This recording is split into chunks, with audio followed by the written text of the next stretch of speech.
Hallelujah hallelujah hallelujah hallelujah hallelujah hallelujah. पवित्र पवित्र पवित्र सेनाओं की यहोवा धन्यवाद करते हैं प्रभु सुंदर समय के लिए, जो समय आपने हमें दिया परमेश्वर तेरी इबादत के लिए, तेरे सुंदर समयों के लिए प्रभु तेरा धन्यवाद करते हैं प्रभु। ये समय तेरी ओर से है प्रभु, जो जागृत करने वाला परमेश्वर। और मेरे प्रभु मेरे खुदावन, तू इस पृथ्वी पर प्रभु एक ही चीज है जो बहुत ही अनमोल है परमेश्वर, तेरी नजरों में बहुत ही अनमोल है परमेश्वर, वो मनुष्य है परमेश्वर। हम जानते हैं, विश्वास करते हैं प्रभु तो मनुष्य से कितना प्रेम करता है प्रभु। वो मनुष्य जो एक समय में मिट्टी से बनाया गया, वो मनुष्य जिसके अंदर तूने सांसों को फूका, वो मनुष्य जिसको एक अदन की वाटिका में रखकर एक सभी आजादी दी, वो मनुष्य जिसको तूने अधिकार दिए, वो मनुष्य जिसको तूने बहुत प्यार किया प्रभु, वो मनुष्य प्रभु आज तुझे किस आसानी से भूल सकता है प्रभु। वो मनुष्य उस प्रेम को भूल गया, वो मनुष्य भूल गया कि वो मिट्टी का बनाया हुआ है, वो मनुष्य भूल गया कि उसके अंदर परमेश्वर ने सांसें दी है, वो मनुष्य भूल गया कि अगर वो सांसें दे सकता है तो वो ले भी सकता है। वो मनुष्य भूल गया कि उसके उपकारों को, कि उसने हमारे साथ क्या किया। वो मनुष्य भूल गया कि एक समय में तुझी से आशीष पाकर, तुझी से चंगाई पाकर, तुझी से उपकारों को पाकर उसके खिलाफ हो गया। प्रभु धन्यवाद करता हूँ कि तूने प्रभु मुझे जागृत किया, तूने मुझे सहारा दिया, तूने मुझे जताया कि तू वही परमेश्वर है जिसके द्वारा मैं बनाया गया हूँ प्रभु। आपने अपने हाथों से बनाया है प्रभु उस मनुष्य से कि जो तेरे महिमा से अभी समय दूर कर होते हैं परमेश्वर। वो मुबारक है प्रभु मनुष्य जिससे तू प्रसन्न होता है, मुबारक है प्रभु वो मनुष्य जिसने तेरे कामों को चर्चा को सुनकर तेरे नाम की बड़ाई की है। मुबारक है परमेश्वर वो समय, जिस समय में प्रभु जी उस मनुष्य को याद आ गया कि मेरा करतार, मेरा सृजनहार, मेरा खुदावन प्रभु यीशु मसीह है। और मेरे मसीहा तेरा धन्यवाद करते हैं। और धन्य है प्रभु वो मनुष्य जिसके पाप तूने ढांप दिए गए, धन्य है वो मनुष्य जिसके पापों को तूने दोबारा स्मरण नहीं किया प्रभु। धन्यवाद करते हैं प्रभु जी। एक समय था प्रभु जी हम पाप में गिरे थे, पापों में दलदल में फंसे हुए थे परमेश्वर। हमें याद नहीं था कि हम किसकी संतान है, हम याद नहीं था कि हमें बनाने वाला कौन है, हमें याद नहीं था कि हमें हमारे अंदर सांसें कौन दे रहा है प्रभु। जब याद आया तो हमने अपना जीवन तुझे दिया प्रभु और तेरी महिमा की, क्योंकि तू ही सच्चा और जीवित परमेश्वर है जो सबकी प्रार्थना को सुनता है प्रभु। कितने लोग हैं, जितने लोग हैं प्रार्थनाएं करते हैं, कितने लोग हैं गिड़गिड़ा कर प्रार्थना करते हैं, कितने लोग हैं माथों को पटकते हैं, कितने लोग हैं लुढ़कते हुए और प्रभु पानियों में प्रभु जंगलों में प्रभु उपवास कर करके तुझे खोज करते हैं। मगर तू प्रभु जी उसकी पुकार सुनता है जो तुझे जानता है प्रभु जी और समझ देता है प्रभु। धन्यवाद करते हैं प्रभु जी। हमने तुझे जाना प्रभु, हमारे खुदावन ने हमसे तपस्या नहीं मांगी, हमारे खुदावन ने केवल वचन का आदर और उसका पालन करना मांगा है प्रभु के बच्चों। कितने लोग हैं जो वचन को नहीं जानते, वो खुदावन प्रभु यीशु मसीह को नहीं जानते हैं, मगर वो परमेश्वर की भक्ति करना चाहते हैं। वो भूल गए हैं कि खुदा परमेश्वर ने इस तख्त के जो परमेश्वर है, जो आकाश और पृथ्वी का करता है, जो स्वर्ग का मालिक है, पृथ्वी का मालिक है, उसने अपने इकलौते पुत्र को इस पृथ्वी पर भेजा है। कितने लोग हैं पुत्र को नहीं पहचानते हैं, कितने लोग हैं पुत्र को तो गाली गलौज करते हैं मगर वो पिता के पास पहुंचना चाहते हैं। कितने लोग हैं जो परमेश्वर की तपस्या कर करके परमेश्वर को तो पहचानना चाहते हैं, उसके बारे में जानना चाहते हैं, उसके पास जाना चाहते हैं, उससे आशीष और बरकतें पाना चाहते हैं मगर उसके भेजे हुए पुत्र को नहीं पहचानते हैं। प्रभु के बच्चों, कितने लोग हैं इस उलझन में उलझ गए हैं कि परमेश्वर ने भी एक संतान उत्पन्न कर रखी है। प्रभु के बच्चों, हमारी तरह परमेश्वर संतान उत्पन्न नहीं करता जैसे हम करते हैं, क्योंकि परमेश्वर के वचन में लिखा है कि अगर एक पापी मनुष्य कुछ भी पैदा करेगा तो वो पाप ही गिना जाएगा, वो पापी गिना जाएगा। प्रभु के बच्चों, कभी भी ऐसा मत समझ लेना कि जो हम बच्चे पैदा कर देते हैं तो वो पवित्र होते हैं, क्योंकि अगर पापी ने पैदा किया है तो उसके अंदर वो पाप भी अंदर ही होगा। प्रभु के बच्चों, इसलिए परमेश्वर ने हमें वचन दिया, ज्ञान दिया और उसे अपने इकलौते पुत्र को, वो जो शब्द है जो पवित्रता से भरा हुआ है, उसी को इस संसार में भेज दिया। और वचन में लिखा है, वचन ने शरीर धारण कर लिया, वचन ने देहधारी हो गया। प्रभु के बच्चों, ये वही काम कर सकता है जिसने आकाश और पृथ्वी को बनाया है, इतनी बड़ी पहाड़ियां, इतने जंगल, इतने पेड़ पौधे, इतने जानवरों को बनाया है। प्रभु के बच्चों, कितने लोग हैं विज्ञान को पूजने शुरू कर देते हैं, कितने लोग हैं विज्ञान को ही अपना परमेश्वर मानते हैं, कितने लोग हैं विज्ञान को अहमियत देने लग जाते हैं। प्रभु के बच्चों, ये समझ रखो कि पहाड़ी विज्ञान नहीं बना सकता है। पहाड़ी में जो पेड़ पौधे हैं वो जो है वो साइंस नहीं बना सकता है। साइंस की जो भी बनाई हुई चीज मनुष्यों के लिए हानिकारक ठहरी है। प्रभु के बच्चों, कितने लोगों ने साइंस को अहमियत दी है मगर विज्ञान जो है वो फेल हो चुका है। और प्रभु के बच्चों, इस समय में जब कोरोना वायरस आया था, उस समय विज्ञान कोई भी मेडिसिन नहीं बना पाया था और कितने लोग कोरोना वायरस के जरिए खत्म होते रहे, क्योंकि उन्हें पता ही नहीं कि ये कैसा वायरस है और कौन देता है। प्रभु के बच्चों, केवल वही लोग बचाए गए जिन्होंने खुदावन प्रभु यीशु मसीह को माना, जिसके अंदर परमेश्वर ने प्रति प्रेम देखा। चाहे वो प्रभु यीशु मसीह को पहचानते हो चाहे ना पहचानते हो, मगर किसी न किसी तरीके से उनके अंदर परमेश्वर का वचन चल रहा है, वो कहीं ना कहीं परमेश्वर के वचन को पूरा कर रहे हैं, इसलिए वो बचाए गए। प्रभु के बच्चों, परमेश्वर में अहमियत वो नहीं रखते जो परमेश्वर को जानते हैं, वो जो वचन की अहमियत को जानते हैं उसको मायने रखा जाता है। प्रभु के बच्चों, हमें वचन को पूरा करना है, उस वचन को जो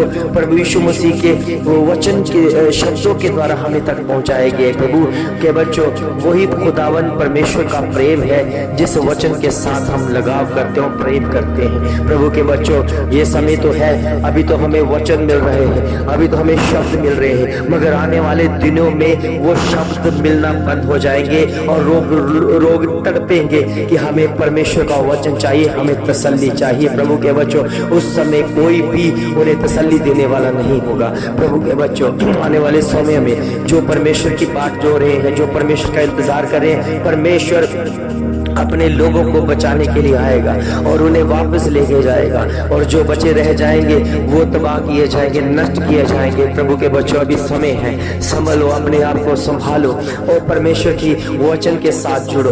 मत चिंता करो किसी की, मत भी परवाह करो किसी की कि अगर तुम्हारे प्रभु यीशु मसीह के पास जाने के लिए तुम्हें कष्ट मिलेंगे, रोग मिलेंगे या साथ सताएगा, तो उसकी चिंता ना करो। प्रभु के बच्चों, ये समझो कि प्रभु यीशु मसीह जब इस पृथ्वी पर आए थे, उससे पहले उन नबियों को और प्रभु यीशु मसीह को भी सताव किया गया था। प्रभु के बच्चों, ये संसार किसी के साथ मित्रता के योग्य नहीं है, क्योंकि संसार में शैतान बसा हुआ है। शैतान में संसार का सरदार है जो कहीं ना कहीं हमें परमेश्वर से मिलने के लिए रोकता है। इस बात को समझो, कहीं ना कहीं वो धर्म आकर हमें रोकता है कि हम परमेश्वर के ना बन जाए। प्रभु के बच्चों, संसार में किसी का भी मकसद किसी का धर्म के साथ नाता नहीं है, क्योंकि जब किसी ने प्रभु को पाया है तो धर्म से अलग होकर पाया है, अलग होकर होना पड़ेगा। इसलिए प्रभु के बच्चों, कहीं ये मत सोच लेना कि ईसाई लोग जो है परमेश्वर के साथ उसी का संबंध है।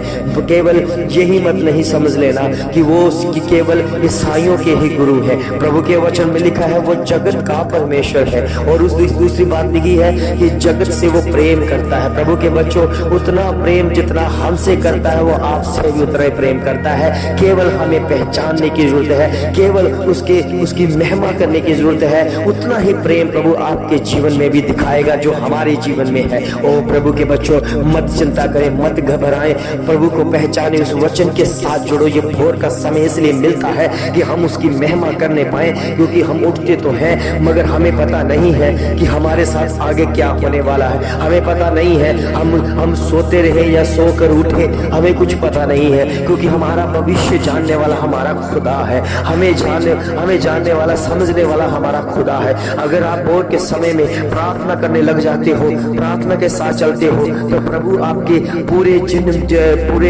दिन में आपकी देखभाल करता है और आपको संभालता है वैसे जैसे माता अपने बच्चे को संभालती है, वैसे संभालता है जैसे एक मुर्गी अपने बच्चों को पंखों के आड़ में ले लेती है। प्रभु के बच्चों से समझो, जब भोर की प्रार्थना शुरुआत से परमेश्वर को ऑनर करते हो, परमेश्वर की फेवर में करते हो, परमेश्वर की महिमा करने लग जाते हो, तो सचमुच में वो आदर, वो महिमा आपकी लाइफ में आ जाएगी, आपके जीवन में एंटर करेगी। क्योंकि प्रभु के बच्चों, ये प्रभु का वचन है, जब प्रभु यीशु मसीह ने आदर मांगा है और पहल मांगी है, आप उसे दो। किसे दो? क्योंकि ये किसी मनुष्य का आदर नहीं है, ये किसी मनुष्य का फेवर नहीं है, ये मनुष्य की उपासना नहीं है, ये खुदाबंद की उपासना है, ये मसीहा की उपासना है, ये जलाली परमेश्वर की उपासना है, जिन्होंने हमारे अंदर सांसें दी है। इस सांसों को समझो प्रभु के बच्चों, जहां जहां भी परमेश्वर का वचन है उसे मान लो, उसे समझ लो। समझने की जरूरत है,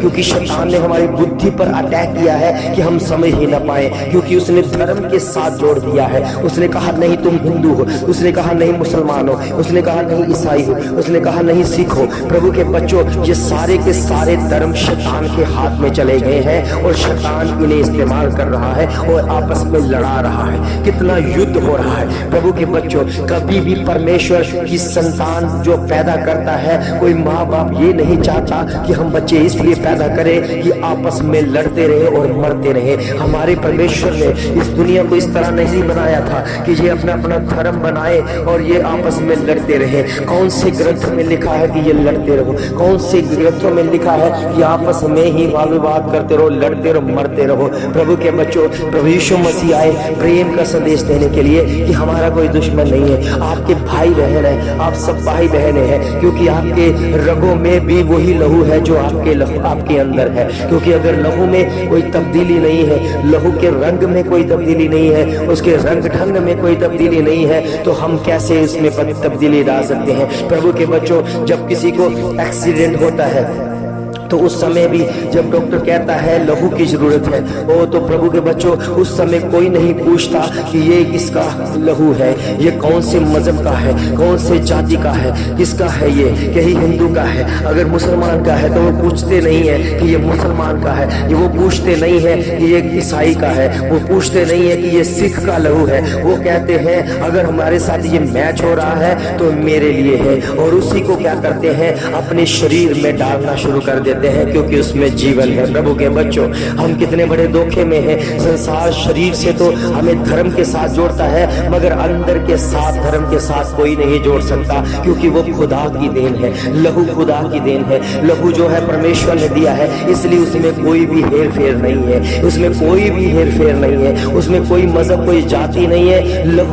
लहू जो है हमें बचाने आया। प्रभु यीशु मसीह का लहू इसलिए हमें बचाने आया कि हम उस लहू को समझे, उस प्रेम प्रेम में ढल जाए, जो प्रेम शुरू से परमेश्वर ने हमारे साथ किया और हमने उस भाई बहनों के साथ करना है। ओ प्रभु के बच्चों, हम कितनी बड़ी उलझन में हैं। अगर धर्म होता, अगर धर्म होता तो लहू का भी धर्म होता, उस शरीर का भी धर्म होता। अगर बाहर की दुनिया में हम शरीर में से धर्म बनाकर बैठ गए हैं तो अंदर की दुनिया में लहू का धर्म क्यों नहीं हुआ? तो एक्सीडेंट जब होता है, जब डॉक्टर कह देता है कि लहू की जरूरत है, उस समय हम क्यों नहीं पूछते कि ये किस जाति का है, ये किस समाज का है और ये किस आधार से है और ये किसका है, क्या ये हिंदू का है या मुसलमान का है? ये हम नहीं पूछते हैं। और क्यों नहीं पूछते? हमें नहीं पता कि ये किसने लहू इसको दान दिया है। किस, चाहे वो मुसलमान है चाहे हिंदू हो, वहां पर कुछ नहीं लिखा होता, सिर्फ वो एक मैचिंग के लिए नेगेटिव और पॉजिटिव और कौन सा ग्रुप है सिर्फ वही लिखा होता है। जब किसी मनुष्य का ग्रुप के साथ मैच होता है तो वो कहता है कि यह मेरे जीवन के लिए यही रक्त को, इसी लहू को मेरे शरीर में डाल दो क्योंकि इसमें मुझे जीवन मिलता है। उस समय प्रभु के बच्चों ये नहीं पूछा जाता कि वहां पर ये किसका नाम है और कौन सी जाति का है, कौन से समाज का है। उस समय हमें कहते हैं हमें जीवन मिलना चाहिए चाहे वो किसी का भी लहू हो। इसलिए प्रभु के बच्चों, अब समझने की जरूरत है कि अंदर से हम अगर परमेश्वर हमसे प्रेम करता है तो उसमें कोई भी हेर फेर, कोई भी वलछल नहीं है, कोई भी एक दूसरे के साथ भेदभाव नहीं है। मगर बाहर की दुनिया में हम कितना भेदभाव करते हैं। बाहर की दुनिया में अगर हमारे सामने कोई हिंदू या मुसलमान या सिख या ईसाई जो खून देकर जाता है तो हम बहुत बार सोचने लग जाते हैं कि इसका खून हमें ना चढ़ाया जाए। इसलिए प्रभु के बच्चों, क्योंकि लहू में कोई भी हेर फेर नहीं है, इसलिए छुपाया गया है कि जिसको ये ग्रुप चाहिए उसको ये लहू मिल जाता है। प्रभु के बच्चों, समझने की जरूरत है। अब हमारी बुद्धि काम करने की जरूरत है। ये प्रभु के बच्चों, हम किसकी उपासना कर रहे हैं, हम किसकी बढ़ाई करते जा रहे हैं। हम सुबह उठते ही क्या गाली गलौज तो नहीं करते हैं, कहीं उठते समय कहीं हम और फालतू बातें तो नहीं करते हैं, कहीं उठते समय एक दूसरे के साथ नफरत से तो नहीं देखते हैं। तो आप बड़ी उलझन में हैं, क्योंकि परमेश्वर प्रेम है, खुदा प्रेम है। जिसके साथ परमेश्वर संगति करेगा उसके साथ परमेश्वर प्रेम करेगा। प्रभु के बच्चों, ये बोझ मेरे अंदर प्रभु ने डाला और मैंने किसी भी मजहब जाति समझकर प्रार्थना शुरू नहीं की। मैंने जो भी मुझे फोन करता है मैं उसके लिए प्रार्थना करता हूँ और वैसे प्रार्थना करता हूँ एक बड़े बोझ के साथ कि आपकी वो बीमारी है वो जा सके, आपका वो हल है 100% वो हो सके। प्रभु के बच्चों, आपको कभी नहीं पूछा जाएगा कि आप कौन सी जाति से हो, कुछ नहीं पूछा जाएगा कि आप किसकी उपासना करते हो। प्रभु के बच्चों, केवल ये बोझ है, ये जब आप मुझे फोन करोगे तो आपके लिए केवल प्रार्थना होगी, उस खुदा के आगे प्रार्थना होगी जो जीवित है और जीवित है, जो मुर्दों में से तीसरे दिन जी उठा है। क्योंकि आज वो जीवित है, आज भी वही काम कर रहा है जो पहले करता था। प्रभु के बच्चों, कितने लोग थे उस समय भी चंगाइयां पा रहे थे, मगर कितने लोग थे उनके खिलाफ ही हो गए। आज भी उनकी सांसें इस्तेमाल करके, उनके ही शब्द इस्तेमाल करके उन्हीं के खिलाफ किया जा रहा है। प्रभु के बच्चों, जो ताने कसते हैं, जो एक दूसरे पर चीकड़ उछालते हैं, वो भी तो परमेश्वर के ही बनाए हुए हैं, मगर उनको बुद्धि नहीं दी गई, उन्हें सोच नहीं दी गई, वो सोचने में वो निपुण नहीं है। प्रभु के बच्चों, उन्हें सोचना पड़ेगा कि हम किसकी संतान है, कौन हमें सांसें दे रहा, कौन हमें चला रहा है। प्रभु के बच्चों, ये ज्ञान है प्रभु के बच्चों, जिसको समझ लग गई वो तो उसी की उपासना करेगा जिसके द्वारा उसने उद्धार पाया, जिसके द्वारा उसने उपासना की है। प्रभु के बच्चों, हम परमेश्वर की देन है, हम परमेश्वर ने हमें जीवन दिया है, हम किसी और को हम ऑनर नहीं कर सकते। अब मैंने परमेश्वर को पा लिया है, अब मैंने खुदा को पा लिया है, अब मेरे साथ खुदा बातें करता है। प्रभु के बच्चों, अगर कोई और मेरे सामने खुदा लेकर आओगे तो मैं उसे रद्द कर दूंगा, पहचानने से इनकार कर दूंगा, क्योंकि जो मेरे साथ संगति करता है वो कौन है, जो मुझे हर बात के ऊपर, हर टिप्पणी के ऊपर, हर वाक्य के ऊपर मुझे शिक्षा दे रहा है, वो कौन है, वो कौन है। प्रभु के बच्चों, दुनिया में कितने सारे परमेश्वर बना दिए गए हैं। पेड़ों को परमेश्वर बना दिए, जानवरों को परमेश्वर बना दिया, मूर्तों को परमेश्वर बना दिया, सृष्टि को परमेश्वर बना दिया, सूरज और चंद्रमा तारे जितने भी हैं उसको भी परमेश्वर के समान बना दिया। प्रभु के बच्चों, वो परमेश्वर नहीं है, वो परमेश्वर नहीं है, वो खुदा हो ही नहीं सकते, क्योंकि उनके अंदर सांसें नहीं है, है, वो बात नहीं कर सकते, वो हमें समझा नहीं सकते, वो किसी की बीमारी दूर नहीं कर सकते। प्रभु के बच्चों, हमारा खुदा है जो हमें पहचान देता है और वो हमारी बीमारियों से हमें आजाद करता है, क्योंकि जो मेरे साथ संगति करता है उसमें मैं सब कुछ करने की सामर्थ रखता हूँ। प्रभु के बच्चों, जो मुझे सामर्थ देता है उसमें मैं सब कुछ कर सकता हूँ, क्योंकि मैं जीवित नहीं, मसीह मुझ में जीवित है। मैं मर चुका हूँ, मैं मर चुका हूँ, क्योंकि मैंने अपना जीवन संसार के लिए खत्म कर दिया, क्योंकि अब मेरी संसार की अभिलाषा खत्म हो चुकी है। प्रभु के बच्चों, अब मेरा जीवन केवल प्रभु का है और प्रभु के लिए ही मैं सब कुछ करता रहूंगा, क्योंकि मैंने पहचान कर ली उस खुदा की कि जिसने मुझे सांसें दी है और उसने मुझसे बात की है, उसी ने मुझे सहारा दिया, उसी ने मुझे संभाला है, और भोर को उठने में बोझ लेकर प्रार्थना के लिए उसी ने कहा है। प्रभु के बच्चों, हम जानते कि खुदा हमारी बातों को अनसुना नहीं करता, क्योंकि एक पिता अपने बच्चे की उस विनती को कभी भी अनसुना नहीं करेगा, क्योंकि उसका पिता उससे प्रेम करता है। वैसे ही हमारा परमेश्वर हमसे प्रेम करता है, वो अनसुना नहीं करेगा। अगर वो देखेगा तो उसको उसका रिजल्ट भी लाएगा, अगर वो विनती सुनेगा तो उसका उत्तर भी आपके पास लेके जाएगा, क्योंकि उसके पास टांगे होती हैं, वो आपके पास चलकर आएगा। उसके पास हाथ होते हैं, वो अपने हाथों से छू के आपको गले से लगाएगा। उसके पास चेहरा रहता है, उसके पास होंठ है, वो आपको चुम्बन करेगा, आपको प्यार करेगा। ओ प्रभु के बच्चों, ये पृथ्वी के ऊपर वो केवल मनुष्य ही है जो परमेश्वर के नजरों में अनमोल है। प्रभु के बच्चों, आप अनमोल है परमेश्वर की दृष्टि में, कि सचमुच में परमेश्वर कितना प्रेम अपने अनमोल बच्चों से करता है और आज तक जीवित है, इसलिए कि उससे प्रेम करता है। प्रभु के बच्चों, उस खुदा को समझो, उस परमेश्वर को समझो जो अंदर की बातों को भी जानता है, हृदय और गुर्दों को भी जानता है और बीमारियों को भी जानता है। इस समय जितने भी अंदर की बीमारियों से जूझ रहे हैं, वो समझे खुदा ने आपको छू लिया है, छू लिया है, छू लिया है, और ये बीमारियां जा रही हैं यीशु मसीह के नाम से। जो शैतान की तरफ से है, जो अंधकार की शक्तियों की तरफ से है, जो सामर्थ से इसी समय यीशु मसीह के नाम से सारी बीमारियां जाती रही, घुटनों के दर्द जाते रहे यीशु मसीह के नाम में, और सारे शुगर की प्रॉब्लम जाती रहे परमेश्वर यीशु मसीह के नाम से। सिर दर्द, पुरानी सिर दर्द जाती है यीशु मसीह के नाम से। उसके लहू का छिड़काव करता हूँ, लहू जो सामर्थी है परमेश्वर। इस समय कमर दर्द जा रही है यीशु मसीह के नाम से, हृदय के रोग, दिल के मरीज यीशु मसीह के नाम से हील हो रहे हैं, चंगाइयां पा रहे हैं। जिनके अंदर पेस मेकर पड़े हुए हैं, वो यीशु मसीह के नाम से उतर रहे हैं, यीशु मसीह के नाम से वो ठीक हो रहे हैं, चंगाई पा रहे हैं। जो आज तक नहीं हुआ वो हो रहा है यीशु मसीह के नाम से। किडनियों के रोग, जो किडनी खराब हो चुकी है, यीशु मसीह के नाम से ही होता देख रहा हूँ, चंगाई पाता देख रहा हूँ, क्योंकि आप शब्दों के साथ जुड़ गए, उस खुदा के साथ जुड़ गए जो हृदय और गिरदों को जानता है और चंगाई देता है। प्रभु के बच्चों, हमारा परमेश्वर 100% उस चंगाई को लेकर आता है। अगर आपने परमेश्वर के फेवर को समझ लिया, उसके ऑनर को समझ लिया, उसी की महिमा करना शुरू कर दिया, तो सचमुच में आपने चंगाइयों को पा लिया है। और परमेश्वर क्या करेगा, आपके शरीर को चंगा करके आपके शरीर में आएगा, आपके शरीर में आएगा, क्योंकि वो यही कहता है कि क्या तुम नहीं जानते हो कि तुम्हारा शरीर परमेश्वर का मंदिर है, तुम्हारा शरीर परमेश्वर का मंदिर है, और तुम्हारी जो शरीर है वो पवित्र आत्मा के रहने का स्थान है। प्रभु के बच्चों, इसके अंदर बीमारी नहीं है, कष्ट रोग नहीं है, सब जा रहे यीशु मसीह के नाम में, और परमेश्वर का आत्मा आपके अंदर वास करेगा। वचनों के जरिए, वचन जीवित है और शब्द काम करते हैं प्रभु। इसलिए प्रभु, शब्द परमेश्वर की ओर से जो निकले हैं, सारी बीमारियों के ऊपर एक उसे बाहर करेगा, उसे बाहर करेगा, और अपने रहने का स्थान उसे अच्छी तरह से सफाई करेगा। प्रभु यीशु मसीह के सामर्थी जलाली नाम से आप वचनों के द्वारा हील हो रहे हैं। इसलिए प्रभु के वचन में लिखा, मैं वचन भेज कर चंगा करता हूँ। आप चंगे हो रहे हैं यीशु मसीह के नाम में। अपने आप में जीवन में लागू कर लो कि मैं चंगा हो चुका, मैं चंगा हो चुका, मैं चंगा हो चुका। तो खुदा प्रभु यीशु मसीह ने इसलिए लहू बहाया कि जो उस लहू के ऊपर विश्वास करेगा वो नाश नहीं होगा, बल्कि अनंत जीवन पाएगा। और आप अनंत जीवन के लिए, उस स्वस्थ जीवन के लिए, जो पाप रहित जीवन है, उसके जीवन के लिए तैयार किए गए हैं प्रभु, क्योंकि परमेश्वर की नजरों में आप अनमोल गिने गए हैं। प्रभु यीशु मसीह के सामर्थी और जलाली नाम से मांगते हैं, आमीन, आमीन, आमीन।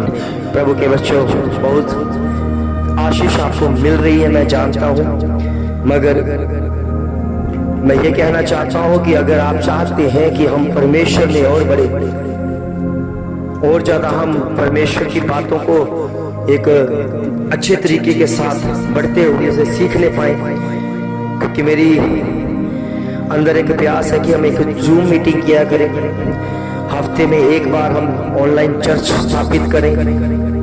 तो आप सब जो जूम मीटिंग के जरिए लाइव उससे प्रोग्राम को देख सकते हैं और वचन को समझ सकते हैं। जिनके पास बाइबल्स नहीं है उनको बाइबल्स दी जाएगी, क्योंकि मैंने कोरियर के जरिए बाइबल को भेजना शुरू कर दिया है।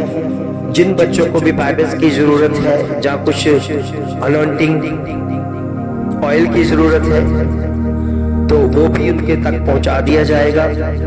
और उनके पीछे आप जानते हैं कि थोड़ा खर्चा रहता है, तो आपको उन खर्चों को भी थोड़ा सा आपने सहायता करना है, ताकि जिस काम के लिए परमेश्वर ने हमें चुना उससे हम बढ़कर कर सके। प्रभु के बच्चों, हम कितनी बार डॉक्टरों को या फजूल खर्चियों में अपने पैसे को वेस्ट करते हैं। एक बार आप परमेश्वर के कामों के लिए पैसों को इस्तेमाल करके देखो, कितनी आशीष, कितनी सुकून मिलेगा कि हमने खुदा के लिए किया है। प्रभु के बच्चों, उन्हीं पैसों में से अगर किसी के पास बाइबल नहीं है, तो अगर बाइबल पहुंच रही है तो उसका, अगर वो बाइबल अपने जीवन में लेकर आ रहा है, परमेश्वर का वचन लेकर आ रहा है, तो आप कितने धन्य होंगे और परमेश्वर कितना खुश होगा कि इस बच्चे ने उस बच्चे के लिए की मदद की है जिसके पास पैसे नहीं थे बाइबल लेने के लिए। प्रभु के बच्चों, आप में कितने जो जॉब करते हैं, तो कितने लोग हैं जिनके पास काम करते हैं, अपनी कमाइयों में से हिस्से को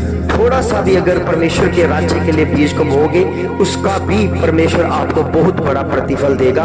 आप इस काम को करके देखें, क्योंकि परमेश्वर के वचन में ऑलरेडी लिखा है कि ऐसे काम करने से तुम परख सकते हो कि मैं तुम्हारे लिए आकाश की खिड़कियां खोलता हूं कि नहीं। प्रभु के बच्चों, वीडियो में जहां पर मैंने जो ग्रुप बनाया है उसमें मैं स्कैनर को भी डाल दूंगा। आपने जिसको भी इसकी नॉलेज है नहीं है, तो किसी से पूछकर इसमें आप कुछ भी बीज, कुछ भी भेंट, जो भी आपके दिल में है, जो भी आपकी इच्छा है कि हम परमेश्वर के काम को बढ़ाएं, उसके लिए आप बीज बो सकते हैं। और देखो, परमेश्वर का अगर आपके बीज को बोया है तो आपके जीवन में कितनी फलवंतता आएगी। प्रभु आपको बड़ी आशीष, बड़ी बरकत दे। आमीन।